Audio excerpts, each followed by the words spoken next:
safaaradda iyo hay'adaha samafalka ee la shaqeeya Ingiriiska ee Soomaaliya jooga taasoo ahayd in aan ka wada hadalno wax badan oo ku saabsan horumarinta siyaasadda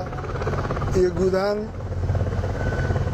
mishinka UK waxa uu Soomaaliya ka qabtay iyo shaqadoodu waxay tahay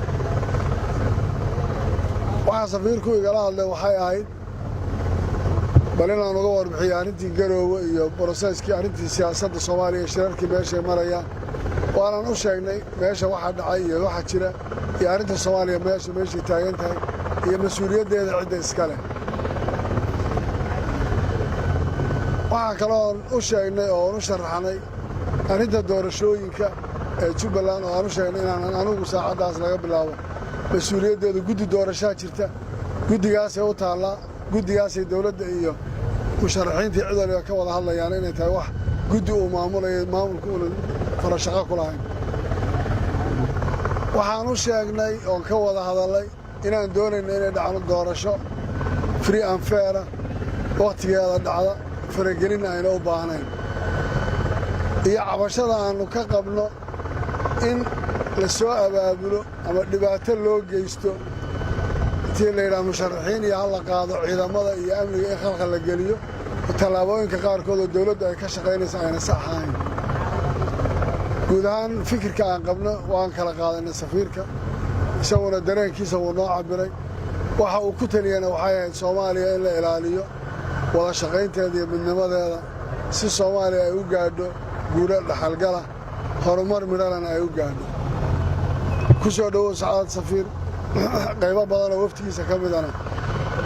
waxay la jiraan wasaaradihii ay wada shaqayntu ka dhaxaysay waxaan rajaynayaa inuu safarkan yahay safiirka safar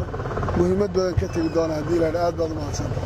Mr. President, thank you for your warm welcome to Kismayo today. This is my first visit to Jubaland and this beautiful city since I became British Ambassador. I'm delighted to have brought with me a delegation from across the embassy today, and we've been discussing some of the pressing challenges facing this part of Somalia. We've been discussing the fight against Al-Shabaab. We've been discussing the challenges caused by the lack of rain. We've been discussing what more we can do to create jobs or provide durable solutions to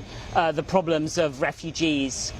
But we've also been talking, of course, about some political issues. I have expressed our desire to support, where possible, a dialogue between the federal government and the member states to resolve some of the key outstanding challenges of preparing for the next elections, of fiscal models, of security models, of completing the constitutional review. And we've also been discussing the upcoming elections in Jubaland and what best can be done to ensure a fair, transparent